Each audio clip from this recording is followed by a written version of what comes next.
नमस्कार, मैं मनोज विश्नोई और इस रेड प्लस न्यूज़ पर बहुत स्वागत है। कल गुड़ामालानी की धरती पर जो सवाल खड़ा हुआ वह सिर्फ एक छात्र की पिटाई का नहीं है। यह सवाल पूरे सिस्टम की आत्मा पर चोट का है।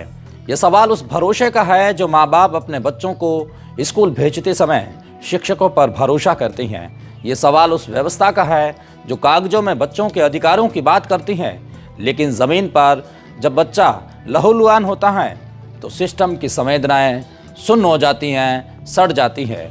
10 दिसंबर की दोपहर करीब 3 बजे राजकीय उच्च माध्यमिक विद्यालय गुड़ामालानी के परिसर में जो कुछ हुआ वे किसी एक छात्र पारसमल की कहानी नहीं है। वे हर उस बच्चे की कहानी है जो किताबों के साथ सपने लेकर स्कूल जाता है और लौटता है, दर्द के साथ में, डर के साथ में और पिटाई के साथ में।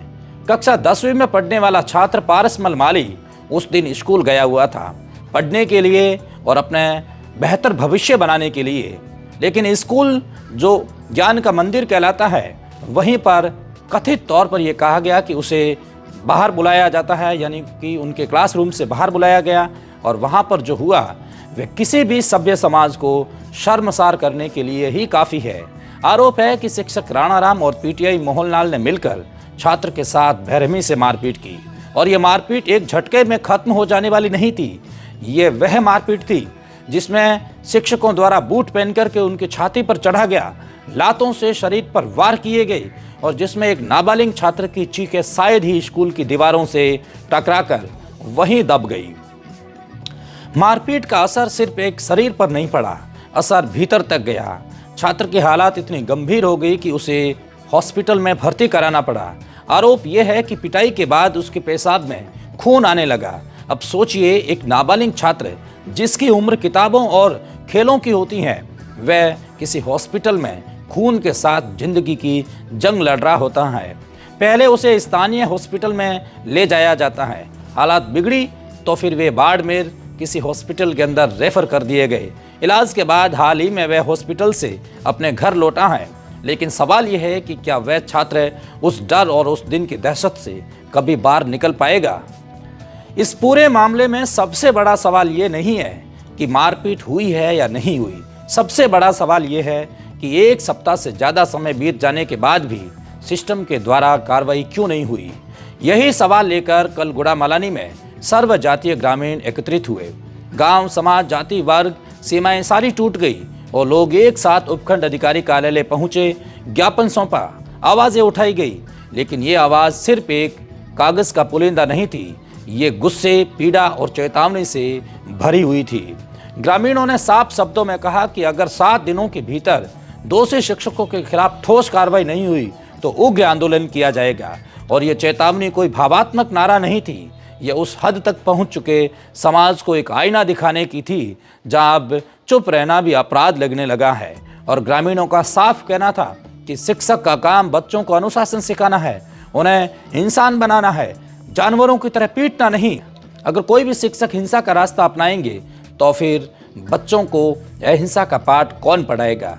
और इस मामले में 11 दिसंबर 2025 को गुड़ामालानी पुलिस स्टेशन में एक एफआईआर भी दर्ज हुई है, जिसका क्रमांक 252/2025 है। भारतीय न्याय संहिता 2023 की धारा 115(2), 126(2) और 3(s) के तहत ये मामला दर्ज हुआ है।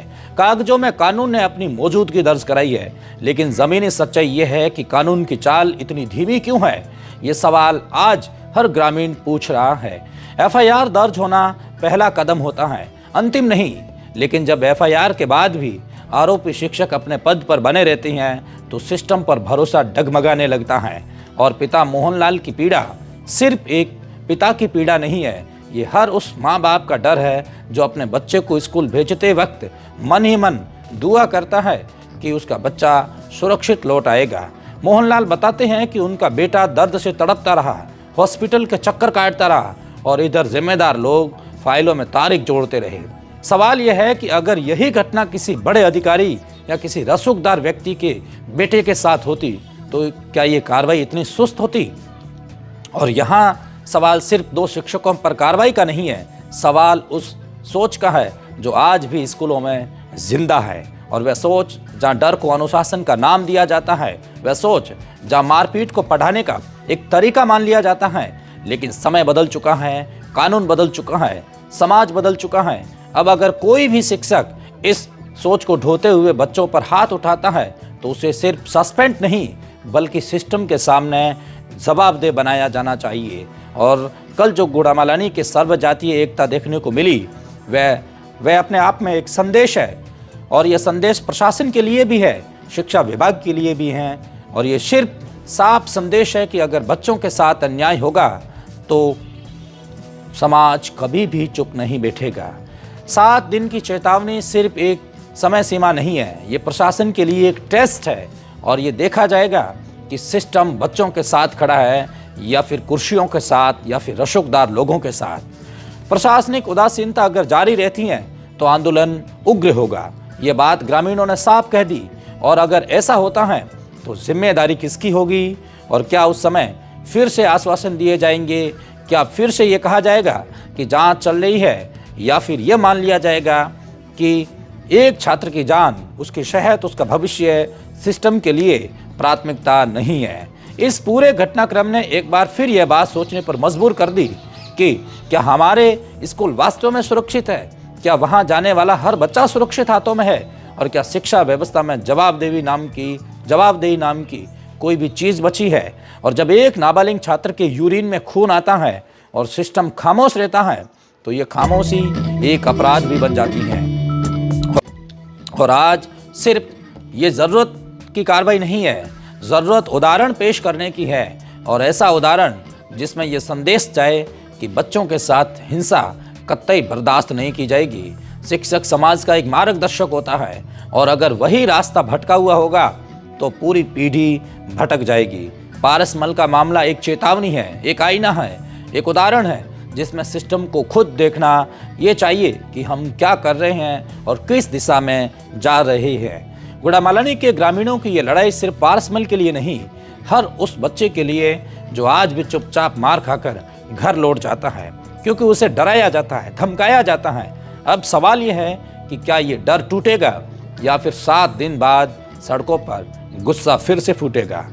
और फैसला सिस्टम को भी करना है, और वक्त बहुत कम है, और जल्दी से जल्दी दोषियों के खिलाफ सिस्टम को कार्रवाई करते हुए समाज को एक आईना पेश करना चाहिए कि हिंसा स्कूलों के अंदर कभी भी बर्दाश्त नहीं है। अहिंसा का पाठ हमेशा ही सर्वोपरि रहेगा।